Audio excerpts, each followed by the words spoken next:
നമസ്കാരം. യേശുക്രിസ്തുവിൻ്റെ ദൈവത്വത്തെ നിഷേധിച്ചുകൊണ്ടുള്ള പഠിപ്പിക്കലുകൾ ധാരാളമായി ഉയർന്നു വരുന്ന കാലഘട്ടമാണിത്. പ്രത്യേകിച്ച് ക്രൈസ്തവ സഭയിലെ യുവജനങ്ങളെ ലക്ഷ്യമിട്ട് ക്രിസ്തുവിൻ്റെ ദൈവത്വത്തെ നിരാകരിക്കുന്നവർ ഗൂഢലക്ഷ്യത്തോടെ പ്രവർത്തിക്കുന്നു എന്നതും ശ്രദ്ധിക്കപ്പെട്ടിട്ടുണ്ട്. യേശുക്രിസ്തുവിൻ്റെ ദൈവത്വത്തെ നിഷേധിച്ചുകൊണ്ട് പ്രവാചകനായും വിപ്ലവകാരിയായും ഒക്കെ മറ്റുള്ളവരോടൊപ്പം താരതമ്യപ്പെടുത്തുന്നതും ഇന്ന് സർവ്വസാധാരണമാണ്. തന്മൂലം അനേക യുവജനങ്ങൾ ഇന്ന് ക്രിസ്തുവിൻ്റെ ദൈവത്വം സംബന്ധിച്ച് ആശയക്കുഴപ്പത്തിലും ആയിത്തീർന്നിട്ടുണ്ട്. എന്നാൽ മറ്റുള്ളവരോടൊപ്പം തുല്യം ചാർത്തപ്പെടേണ്ട ഒരു വ്യക്തിത്വമാണോ യേശുക്രിസ്തുവിൻ്റേത്? അവിടുത്തെ ദൈവത്വം എപ്രകാരമാണ് ഭൂമിയിൽ വെളിപ്പെട്ടത്? യേശുക്രിസ്തുവിൻ്റെ ദൈവത്വത്തെക്കുറിച്ച് ബൈബിൾ എന്താണ് പറയുന്നത്? ഈ വിഷയം സംബന്ധിച്ച ഒരു ആധികാരിക പഠനമാണ് ഇന്നത്തെ ക്ലാസ്സിലൂടെ നമുക്ക് ലഭിക്കുന്നത്. യേശുക്രിസ്തുവിൽ ദൈവത്തിൻ്റെ സകല സമ്പൂർണതയും ദേഹരൂപത്തിൽ വസിക്കുന്നു എന്ന സത്യം ഇവിടെ വെളിവാക്കപ്പെടുന്നു. ഏവരെയും വിഷൻ 20+ വേദപഠന ക്ലാസ്സിലേക്ക് ഹൃദ്യമായി സ്വാഗതം ചെയ്യുന്നു. ഇനി പഠന ക്ലാസ്സിലേക്ക്.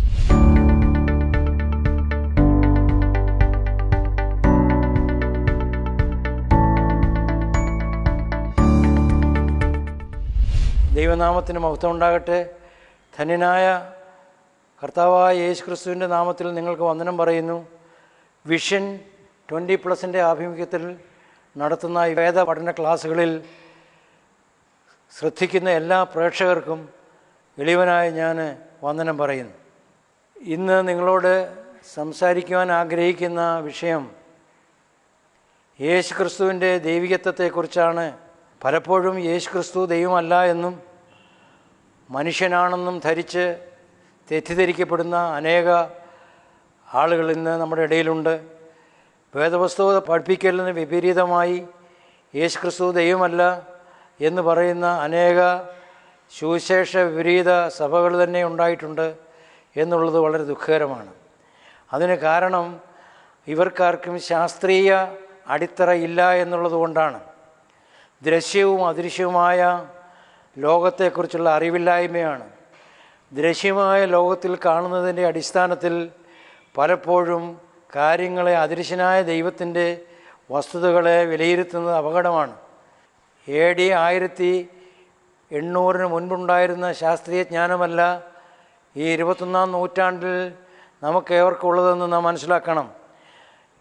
BC 2000 ആണ്ട് എഴുതിയതായ വേദപുസ്തകത്തിലെ ശാസ്ത്രീയ വസ്തുതകൾ മനസ്സിലാക്കുമ്പോൾ മാത്രമേ നമുക്ക് ദൈവിക ജ്ഞാനത്തെക്കുറിച്ചുള്ള അറിവ് ലഭ്യമാകുകയുള്ളൂ.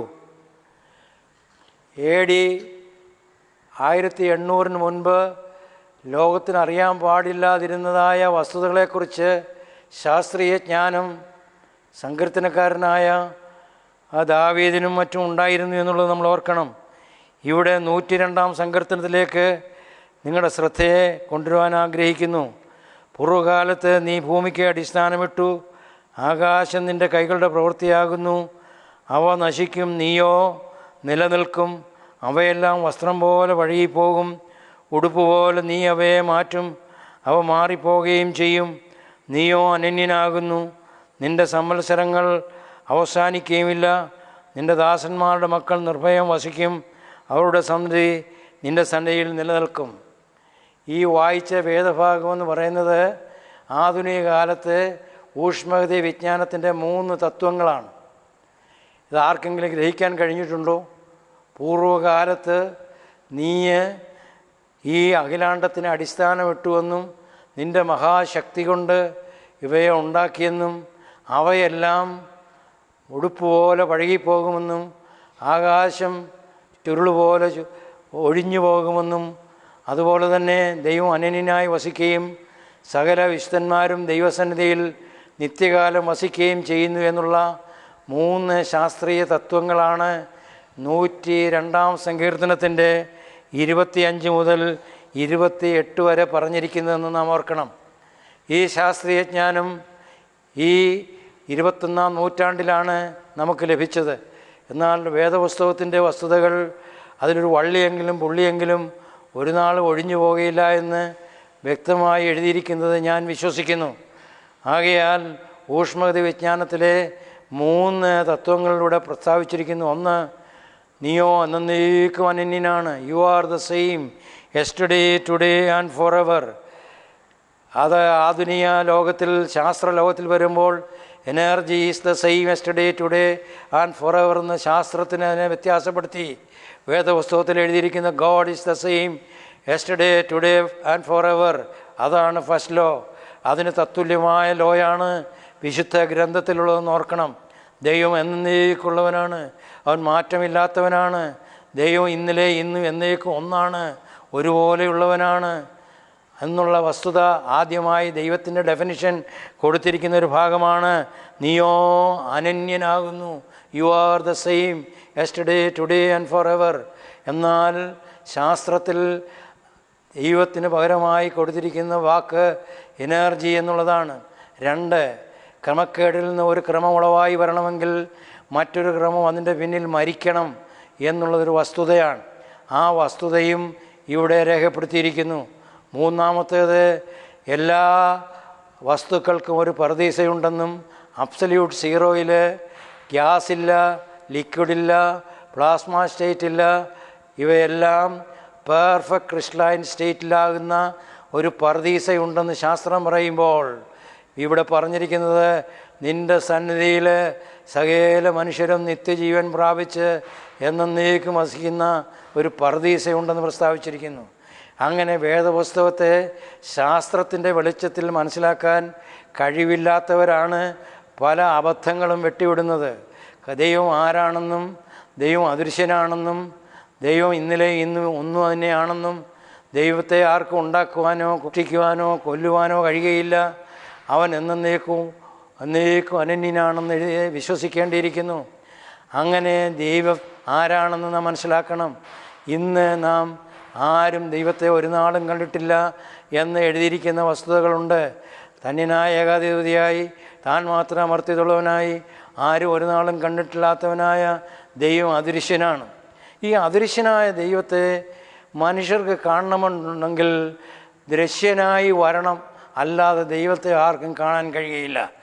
അദൃശ്യമായതിനെ കാണുവാനുള്ള കണ്ണുകളോ നേത്രങ്ങളോ മനുഷ്യർക്ക് നൽകിയിട്ടില്ല. അതുകൊണ്ട് അദൃശ്യമായ കാര്യം ഇല്ലെന്ന് ആർക്കെങ്കിലും പറയാൻ കഴിയുമോ? ഈ കാണപ്പെടുന്ന അഖിലാണ്ടത്തിന് കാരണമായിരിക്കുന്നത് ദൃശ്യമായതല്ല, അദൃശ്യമായതാണെന്ന് എബ്രായ ലേഖനം 11-ാം അധ്യായത്തിൽ നാം വായിക്കുന്നു. അപ്പോൾ ദൃശ്യവും അദൃശ്യവുമായ 2 ലോകമുണ്ടെന്ന് വിശ്വസിക്കണം. ആദ്യം ഒന്നാമത് ദൈവത്തെക്കുറിച്ച് മനസ്സിലാക്കണമെങ്കിൽ അദൃശ്യവും ദൃശ്യതയും തമ്മിലുള്ളതായ ബന്ധം മനസ്സിലാക്കണം. അദൃശ്യവും ദൃശ്യവുമായിട്ടുള്ള കാര്യങ്ങൾ വിപരീത അനുപാതത്തിലാണ് ബന്ധപ്പെട്ടിരിക്കുന്നത്. തൊമ്മ മുറുകുമ്പോൾ ചാണ്ടി അയയും എന്ന് പറയുന്നത് പോലെയാണ് കാര്യങ്ങളുടെ പോക്ക്. അദൃശ്യത കൂടുമ്പോൾ ദൃശ്യത ഇല്ലാതാകും, ദൃശ്യത വരുമ്പോൾ അദൃശ്യത ഇല്ലാതാകും. അദൃശ്യതയും ദൃശ്യതയും വിപരീത അനുപാതത്തിലാണ്, ഇൻവേഴ്സ്ലി പ്രൊപ്പോർഷണലാണ് എന്നുള്ള കാര്യം നമ്മൾ ഓർക്കണം. അദൃശ്യമായ ഒരു കാര്യത്തിന് ദൃശ്യത വരണമെങ്കിൽ അദൃശ്യമായത് ദൃശ്യമായി വന്നെങ്കിൽ മാത്രമേ അദൃശ്യതയെക്കുറിച്ച് മനസ്സിലാക്കാൻ കഴിയുകയുള്ളൂ. ഇന്ന് നാം നന്നായി മനസ്സിലാക്കേണ്ടതുണ്ട്. 19-ാം നൂറ്റാണ്ടിൻ്റെ ആരംഭത്തിൽ ഐൻസ്റ്റീനും ഡീബ്രോയി എന്ന് പറയുന്നതായ ശാസ്ത്രജ്ഞനും കണ്ടുപിടിച്ചൊരു തത്വമുണ്ട്. എല്ലാ കാണപ്പെടുന്നതായ ദൃശ്യമായ വസ്തുക്കൾക്ക് അദൃശ്യമായ ഒരു വേവ് നേച്ചറുണ്ട് എന്നുള്ളത് വളരെയധികം പ്രസ്താവിച്ചിട്ടുള്ളൊരു വസ്തുതയാണ്. ആനയ്ക്ക് വരെ അദൃശ്യമായ ഒരു വേവ് നേച്ചറുണ്ട്, തരംഗ സ്വഭാവമുണ്ട്. തരംഗ സ്വഭാവവും എല്ലാ വസ്തുക്കൾക്കും ഉള്ളതാണ്. പക്ഷേ തരംഗ സ്വഭാവത്തെ കണ്ണുകൾ, ഈ നഗ്നമായ നേത്രങ്ങൾ കൊണ്ട് നമുക്ക് കാണാൻ കഴിയില്ല. ഒരു ക്രിക്കറ്റ് ബോൾ എറിയുമ്പോൾ ആ ബോളിനെ കാണാൻ കഴിയുമ്പോൾ തന്നെ ആ ക്രിക്കറ്റ് ബോളിന് അദൃശ്യമായ ഒരു തരംഗമുണ്ട് എന്ന് പറയുന്നതാണ് ദൃശ്യതയും അദൃശ്യതയും തമ്മിലുള്ളതായ ബന്ധപ്പെടുത്തി പഠിക്കുവാൻ ഉപയോഗിച്ച ഉദാഹരണങ്ങൾ. ദൃശ്യതയും അദൃശ്യതയും വിപരീത അനുപാതത്തിൽ ബന്ധപ്പെട്ടിരിക്കുന്നു എന്നുള്ളത് നാം മനസ്സിലാക്കണം. ദൈവത്തെ സംബന്ധിച്ചിടത്തോളം ദൈവം അദൃശ്യനാണ്. അദൃശ്യനായിരിക്കുന്നിടത്തോളം കാലം ദൃശ്യനാകാതെ ഒരിക്കലും ദൈവത്തെ കാണുവാനായിട്ട് കഴിയുകയില്ല. നിങ്ങൾ ആലോചിക്കണം. നമ്മളൊരു ചെറിയ ഉദാഹരണം പറഞ്ഞാൽ, ഉറുമ്പിൻ്റെ ലോകത്തിലേക്ക് ചെല്ലണമെങ്കിൽ മനുഷ്യൻ ഉറുമ്പായി ചെന്നെങ്കിൽ മാത്രമേ ഉറുമ്പിൻ്റെ ലോകത്തെക്കുറിച്ച് പഠിക്കാൻ പറ്റുകയുള്ളൂ. ഉറുമ്പിന് മനുഷ്യനായി തീർന്നെങ്കിൽ മാത്രമേ മനുഷ്യലോകത്തെക്കുറിച്ചുള്ള അറിവ് ലഭിക്കുകയുള്ളൂ. ഇതുപോലെ തന്നെയാണ് നമുക്ക് ദൈവത്തിൻ്റെ സാന്നിധ്യത്തിൽ ആ അദൃശ്യത പ്രാപിക്കുമ്പോൾ മാത്രമേ അദൃശ്യനായ ദൈവത്തെ മനസ്സിലാക്കാൻ കഴിയുള്ളൂ. ആയതുകൊണ്ട് ദൈവം എന്ന് പറയുന്ന ഏകനാമമാണ്, ഒരു നാമമാണ്. മനുഷ്യൻ എന്ന് പറയുന്നത് ഏകനാമമാണ്. ആദാം മനുഷ്യനായിരുന്നു. നീ കേൾവിക്കാർ ഓരോരുത്തരേക്കും പേര് പറയുമ്പോൾ തോമസ് മനുഷ്യനാണ്, തങ്കമ്മ മനുഷ്യനാണ്, എല്ലാവർക്കും ഏകനാമത്തിലാണ്, മനുഷ്യൻ എന്നുള്ള ഏകനാമമാണ് ഉപയോഗിച്ചിരിക്കുന്നത്. മനുഷ്യൻ എന്നൊരാളിനെ വിളിക്കണമെങ്കിൽ മനുഷ്യ സ്വഭാവമുള്ളവനായിരിക്കണം. മനുഷ്യൻ എപ്പോഴും വ്യാജം പറയുന്നവനാണ്. അപ്പോൾ വ്യാജം പറയുന്നതെല്ലാം മനുഷ്യരാണെന്നുള്ളതാണ് ഒരു വലിയ സ്വഭാവ വൈശിഷ്ട്യം. സകല മനുഷ്യനും ഭോഷ്ക്ക് പറയുന്നു, അത് മനുഷ്യൻ്റെ ഒരു സ്വഭാവമാണ്. അപ്പോൾ ആ സ്വഭാവം ഉള്ളവരെല്ലാം മനുഷ്യനാണ്. മൃഗമൊന്നും വ്യാജം പറയത്തില്ല. അതുകൊണ്ട് വ്യാജം പറയാത്ത മൃഗത്തിൻ്റെ പോലെ വിവേകമില്ലാതെ പോയാൽ മൃഗത്തിൻ്റെ തുല്യനാകുമെന്ന് പറഞ്ഞിട്ടുണ്ട്. അത് വേറൊരു കാര്യം. അപ്പോൾ നമ്മൾ ഓർത്തിരിക്കേണ്ടത് വലിയൊരു വസ്തുത, അദൃശ്യവും ദൃശ്യവുമായ കാര്യങ്ങളിൽ വിശേഷതകൾ മനസ്സിലാക്കേണ്ടത് ആവശ്യമാണ്. ആ കാര്യം പറയുമ്പോൾ ദൈവം എന്ന് പറയുന്ന ഏകനാമമാണ്. ദൈവമായിരിക്കണമെങ്കിൽ ദൈവത്തിന് സ്വഭാവ വൈശിഷ്ട്യങ്ങൾ ഉണ്ടായിരിക്കണം.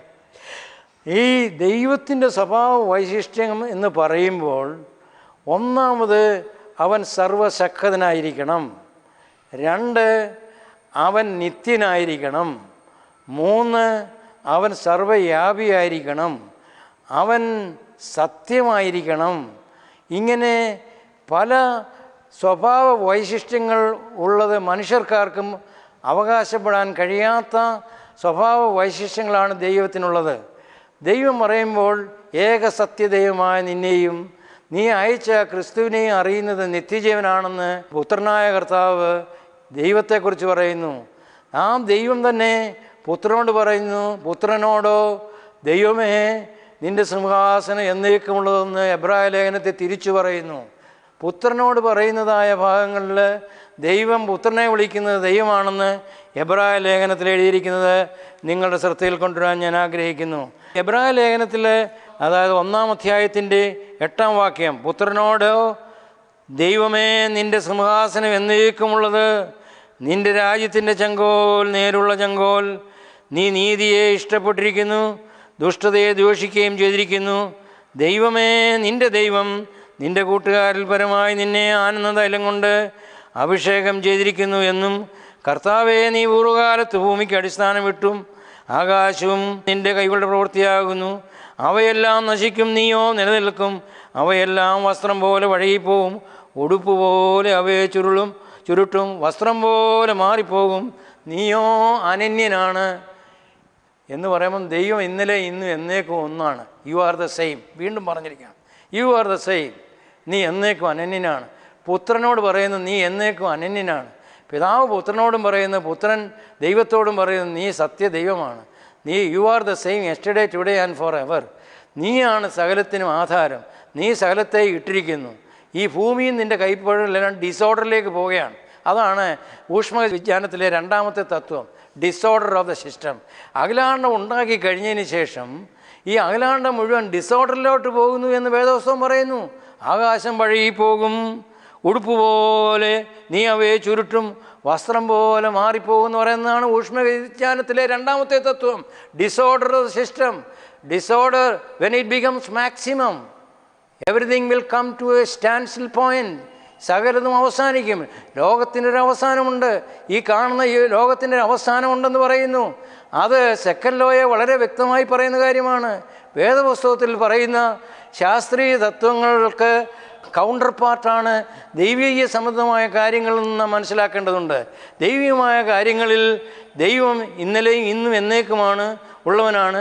അവൻ എന്നേക്കുമുള്ളവനാണെന്ന് എഴുതിയുമ്പോൾ is the same yesterday today and forever. അങ്ങനെ അദൃശ്യനായ ദൈവം ദൃശ്യനായി ലോകത്തിൽ വരാതെ മനുഷ്യർക്ക് ദൈവത്തെ കാണുവാൻ കഴിയുന്നില്ല. പുത്രനായ ദൈവത്തോട് പറയുന്നത് എന്താണ്? നീ എന്നേക്കുമുള്ളവനാണ്. നീ എന്നേക്കുമുള്ളവനാണെന്ന് പറയുമ്പോൾ U are the same yesterday today and for ever. ദൈവത്തിൻ്റെ സ്വഭാവ വൈശിഷ്ട്യമുള്ളവനാണ് പിതാവായ ദൈവം, പുത്രനായ ദൈവം, പരിശുദ്ധാത്മാവ് ദൈവം. ദൈവത്തെക്കുറിച്ച് പറയുമ്പോൾ നീ സർവശക്തനാണ്, പുത്രൻ സർവശക്തനാണ്. അപ്പോൾ രണ്ടു പേർക്കും ദൈവത്തിൻ്റെ സ്വഭാവമുണ്ട്. സർവശക്തനാണ്. പിതാവ് മരിച്ചവരെ ഉയർപ്പിക്കുന്നത് പോലെ പുത്രനും മരിച്ചവരെ ഉയർപ്പിക്കുവാനുള്ള കഴിവുണ്ട്. പിതാവ് മരിച്ചവർക്ക് ജീവനെ കൊടുക്കുന്നത് പോലെ പുത്രനും മരിച്ചവരെ ജീവിപ്പിക്കാൻ കഴിയും. സത്യാത്മാവെന്ന് പറയുന്ന പരിശുദ്ധാത്മാവ് നിത്യമാണ്. പരിശുദ്ധാത്മാവിൻ്റെ വേറൊരു പേരാണ് നിത്യാത്മാവ്, സത്യാത്മാവ്, എന്നേക്കുമുള്ള ആത്മാവ്. സത്യം പറയുന്ന ആൾ ദൈവമാണ്. വ്യാജം പറയുവാൻ ദൈവം മനുഷ്യനല്ല. അപ്പോൾ പിതാവായ ദൈവം വ്യാജം പറയുകയില്ല, പുത്രനായ കർത്താവ് വ്യാജം പറയുകയില്ല, പരിശുദ്ധാത്മാവ് വ്യാജം പറയുകയില്ല. കാരണം അവർ മനുഷ്യരല്ല. മനുഷ്യനാണ് വ്യാജം പറയുന്നത്. സത്യം മാത്രം പറയുന്ന ഒരാൾ വന്നാൽ ആൾ ദൈവമായിരിക്കും. എന്നേക്കുമുള്ള ഒരാൾ വന്നാൽ അവൻ ദൈവമായിരിക്കും. അവന് നിത്യനാണെങ്കിൽ, സത്യമാണെങ്കിൽ, അവൻ സർവശക്തനാണെങ്കിൽ അവനെ ദൈവമെന്ന് വിളിക്കാൻ എന്താണ് കുഴപ്പമുള്ളത്?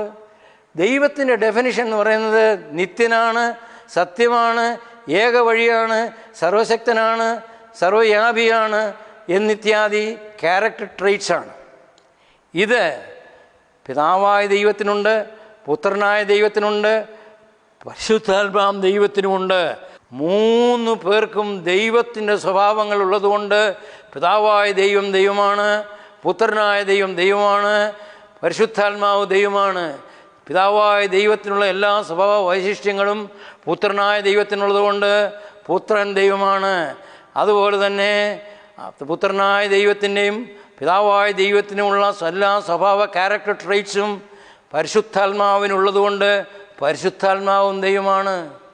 അവർ ഏകനാമത്തിൽ ദൈവങ്ങളെന്ന് അറിയപ്പെടില്ല, മനുഷ്യനെന്നറിയപ്പെടുന്നത് പോലെ തോമാച്ചനും തങ്കച്ചനും ശമുവേലും തങ്കമ്മയും കുഞ്ഞമ്മയും എല്ലാം മനുഷ്യനാണ് എന്ന് പറയുന്നത് പോലെ അവരെല്ലാം ഏകനാമത്തിൽ അറിയപ്പെടുന്നത് പോലെ മൃഗവും ആനയും കുതിരയും പട്ടിയും ചെന്നായും എല്ലാ ജന്തുക്കളും മൃഗമാണെന്ന് പറയുന്ന ഏകനാമം പോലെ. കാരണം മൃഗസ്വഭാവമുള്ളതെല്ലാം മൃഗവും മനുഷ്യ സ്വഭാവമുള്ളവരെല്ലാം മനുഷ്യനും ദൈവിക സ്വഭാവമുള്ള എല്ലാവരും ദൈവവുമാണ്. അപ്പോൾ ആദ്യം മനസ്സിലാക്കുക, പിതാവായ ദൈവത്തിൻ്റെ സ്വഭാവവും പുത്രനായ കർത്താവായ യേശുക്രിസ്തുവിൻ്റെ സ്വഭാവവും പരിശുദ്ധാത്മാവിൻ്റെ സ്വഭാവവും ഒരുപോലെയാണ്.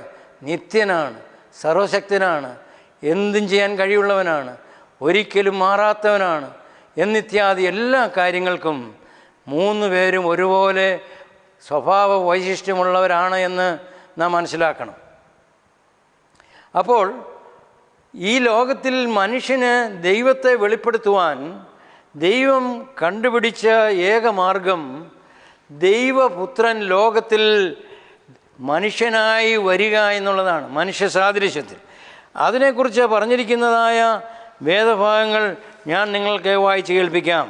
കൊലോസ്യ ലേഖനം 2-ാം അധ്യായം അതിൻ്റെ 9-ാം വാക്യം. യേശുക്രിസ്തുവിലല്ലോ ദൈവത്തിൻ്റെ സർവസമ്പൂർണതയും ദേഹരൂപത്തിൽ വസിക്കുന്നത്. അപ്പോൾ യേശുക്രിസ്തുവിൽ ദൃശ്യനായ ദൈവം വെളിപ്പെട്ടിരിക്കുകയാണ്. ദൃശ്യനായ ദൈവം, അദൃശ്യനായ ദൈവം മനുഷ്യരോട് ബന്ധപ്പെടുവാൻ ദൃശ്യനായി തീരേണ്ടത് ആവശ്യമാണ്. അല്ലെങ്കിൽ അദൃശ്യനായ ദൈവത്തെ മനസ്സിലാക്കുവാൻ കഴിയില്ല.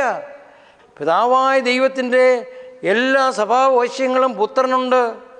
പുത്രൻ നിത്യനാണ്, ദൈവം നിത്യനാണ്, പുത്രനായ ദൈവം സത്യമാണ്, പരിശുദ്ധാത്മാവ് സത്യമാണ്, നിത്യാത്മാവാണ്, സർവശക്തനാണ്.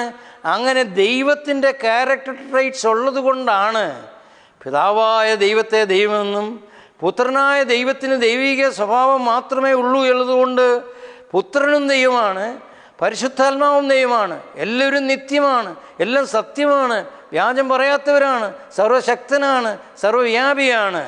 ഇങ്ങനെ ദൈവിക സ്വഭാവത്തിൻ്റെ ക്യാരക്ടർ ട്രെയ്റ്റ്സ് ഉള്ള എല്ലാവരും ദൈവം എന്നുള്ള ഏക നാമത്തിൽ അറിയപ്പെടുന്നു എന്ന് നാം മനസ്സിലാക്കണം.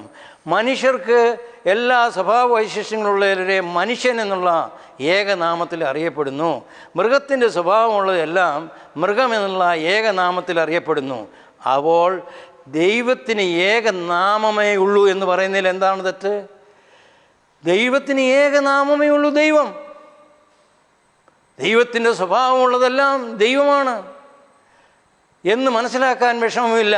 എന്നാൽ ഒരു കാര്യം നമ്മൾ ഓർക്കണം, അദൃശ്യതയും ദൃശ്യതയും തമ്മിൽ വിപരീത അനുപാതത്തിൽ ബന്ധപ്പെട്ടിരിക്കുന്നെന്ന് പറയുന്നു.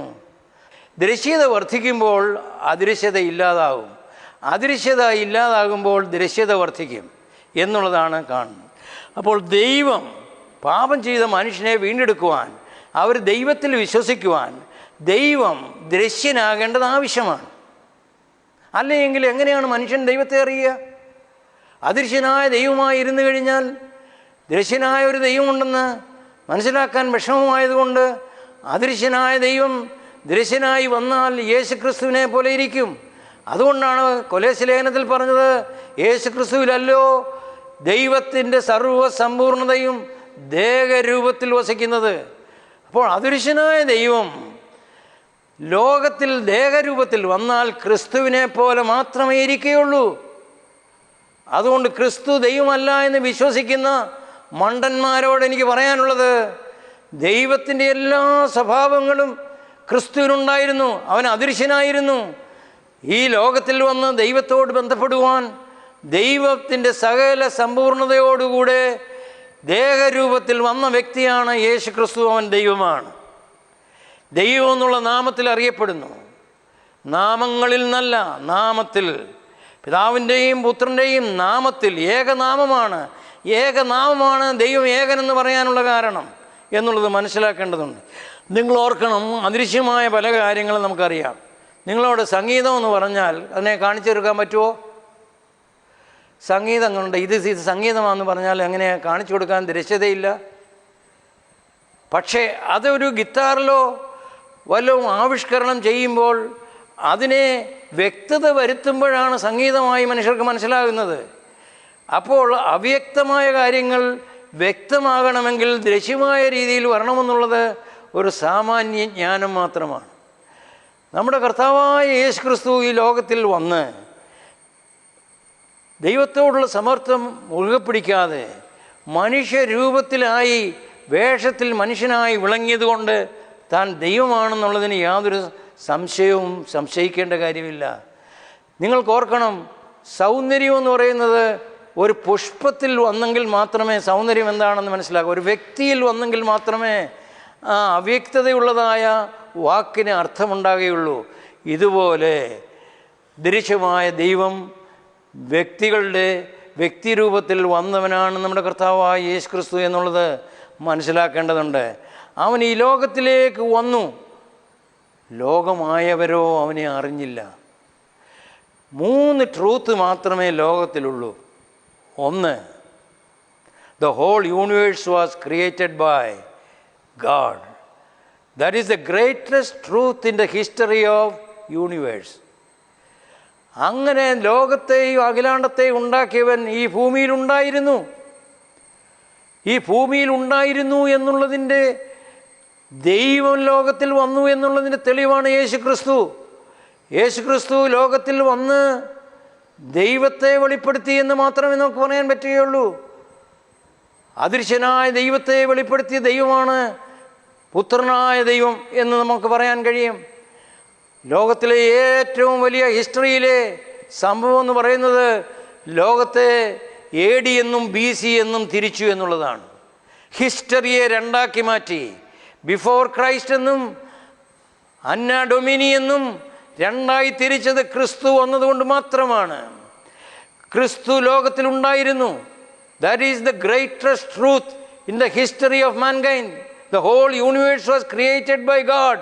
That is the greatest truth in the history of the universe. രണ്ടാമത്തെ സത്യം എന്ന് പറയുന്നത് He was in the world. He was in the world. ഈ ലോകത്തിൽ താൻ ഉണ്ടായിരുന്നുള്ളതിൻ്റെ തെളിവാണ്. ഏതൊരു കറൻസി നോട്ടും അതിന് ആധികാരികത വരണമെങ്കിൽ ക്രിസ്തു വർഷം അടിച്ചിരിക്കണം. ക്രിസ്തു വർഷം അടിക്കാത്ത ഒരു നാണയം ഇന്ന് ലോകത്തിൽ ആധികാരികതയില്ല. 3 ട്രൂത്തേ ഉള്ളൂ എന്ന് ഞാൻ വീണ്ടും പറഞ്ഞില്ല. ഐ റിപ്പീറ്റ്, ലോകം യേശു ക്രിസ്തു മുഖാന്തരം ഉണ്ടാക്കപ്പെട്ടു. That is the greatest truth in the history of the universe. 2, he was in the world. അതിന് നമ്മൾ സാക്ഷികളാണ്. നമ്മുടെ ഡേറ്റ് ഓഫ് ബർത്ത് സാക്ഷികളാണ്. നമ്മുടെ ജനന സർട്ടിഫിക്കറ്റ് സാക്ഷ്യമാണ്. ഈ ലോകത്തിൽ നടക്കുന്ന എല്ലാ പ്രക്രിയയുടെയും അവസാനം ചേർക്കുന്ന തീയതി അതിന് സാക്ഷ്യമാണ്. നാണയങ്ങളിന്മേലുള്ള ക്രിസ്തുവർഷം അതിന് സാക്ഷ്യമാണ്. He was in the world. അവൻ ദൈവമായിരുന്നു, ദൈവത്തോടുകൂടിയായിരുന്നു. ദൈവത്തെ വെളിപ്പെടുത്തുവാൻ അദൃശ്യനായ ദൈവം ദൃശ്യനായി വന്നാൽ ക്രിസ്തുവിനെ പോലെ ഇരിക്കുമെന്നുള്ളതിന് യാതൊരു സംശയവുമില്ല. What is the greatest tragedy in the history of mankind? I repeat, the world knew him not. ലോകം അവനെ അറിഞ്ഞില്ല. ലോകം അവനെ അറിഞ്ഞില്ല എന്നുള്ളതാണ് ഏറ്റവും വലിയ ട്രാജഡി. ആ ട്രാജഡിയാണ് ഇന്ന് മനുഷ്യർക്ക് ഏറ്റവും വലിയ കുറ്റകരമായിരിക്കുന്നത്. അവൻ ലോകത്തിലുണ്ടായിരുന്നു, ലോകം അവനെ അറിഞ്ഞില്ല. ആയതുകൊണ്ട് ഞാൻ ക്രിസ്തുവിനെ അറിഞ്ഞില്ല എന്ന് പറയുവാൻ ആർക്കും കഴിയുകയില്ല. പിന്നെ നമ്മൾ ഓർത്തിരിക്കേണ്ട ഒരു കാര്യം, ഈ ലോകത്തിൽ ക്രമക്കേടിൽ നിന്നും ഒരു ക്രമം ഉളവായി വരണമെങ്കിൽ മറ്റൊരു ക്രമം അതിൻ്റെ പിന്നിൽ മരിക്കണം. അതാണ് ഊഷ്മകത വിജ്ഞാനത്തിലെ വലിയ തത്വം. ക്രിസ്തു ലോകത്തിൽ വന്ന് നിത്യജീവൻ നഷ്ടപ്പെട്ടു പോയ മനുഷ്യർക്ക് നിത്യജീവൻ കൊടുക്കുവാൻ കഴിയുള്ളത് നിത്യജീവനുള്ള ആൾക്കേ കഴിയുള്ളൂ. നിത്യനായ ഒരാൾക്ക് മാത്രമേ നിത്യജീവൻ കൊടുക്കുവാൻ കഴിയുള്ളൂ. അതിനുവേണ്ടിയാണ് ലോകത്തിൽ അദൃശ്യനായ ദൈവത്തിൻ്റെ പ്രതിമയായി ദൈവത്തിൻ്റെ സകല സമ്പൂർണതയും ദേഹരൂപത്തിൽ ഉൾക്കൊണ്ടുകൊണ്ട് ഭൂമിയിൽ വന്ന ദൈവമാണ് ദൈവപുത്രൻ. അവൻ്റെ ശരീരയാഗത്താൽ മാത്രമേ ഒരു നിത്യജീവൻ മനുഷ്യർക്ക് ലഭിക്കുകയുള്ളൂ, നിത്യജീവൻ ലഭിക്കുകയുള്ളൂ. ഒരിക്കൽ മരണവും പിന്നെ ന്യായവിധിയും മനുഷ്യർക്ക് നിയമിച്ചിരിക്കുന്നത് അത് രക്ഷപ്പെടുവാൻ ഉള്ള ഏക മാർഗം ഞാൻ തന്നെ വഴിയും സത്യവും ജീവനുമാകുമെന്ന് ജീവനുള്ള ദൈവത്തിൻ്റെ പുത്രനായ ദൈവം ഈ ഭൂമിയിൽ ദൈവത്തിൻ്റെ സകല സർവ്വസമ്പൂർണതയോടുകൂടെ ഭൂമിയിൽ വരികയും നിത്യജീവൻ നടുവാൻ ക്രമക്കേടിലേക്ക് പോയ, നിത്യജീവൻ നഷ്ടപ്പെട്ട, ക്രമത്തിൻ്റെ അടിത്താട്ടിൽ കടന്നതായ, ഡിസോർഡറിൻ്റെ അവസാനം കടന്ന ക്ലൈമാക്സിൽ കടന്നവനെ നിത്യജീവനിലേക്ക് ഉയർത്തുവാൻ നിത്യജീവനുള്ള ദൈവം, നിത്യനായ ദൈവത്തിൻ്റെ പ്രതിമയായിരുന്നവൻ വേഷത്തിൽ മനുഷ്യനായി വന്ന് ദരിദ്രനായി ജീവിച്ച് നിത്യജീവനെ നൽകുവാൻ കാൽവറി ക്രൂശിൽ മരിച്ച ദൈവത്തിൻ്റെ ദൈവത്വത്തെ നിഷേധിക്കുന്നവൻ രക്ഷപ്പെടുകയില്ല. അവസാനം അവൻ നിലവിളിക്കുന്നത് എന്താണ്? അയ്യോ ദൈവമേ, എന്നെ കൈവിട്ടോ എന്നാണ്. ആകയാൽ പ്രിയമുള്ളവരെ, യേശു ദൈവമായിരുന്നു. അവനിലാണ് ദൈവത്തിൻ്റെ സർവ്വസമ്പൂർണതയും ദേഹരൂപത്തിൽ വസിക്കുന്നത്. ഇതിനെതിരായി പ്രസംഗിക്കുകയും വിശ്വസിക്കുകയും ചെയ്യുന്നത് ശുദ്ധ അബദ്ധമാണ് എന്ന് പറഞ്ഞുകൊണ്ട് എൻ്റെ വാക്കുകൾക്ക് വിരാമം കുറിക്കുന്നു. ദൈവം നമ്മളെ സഹായിക്കട്ടെ.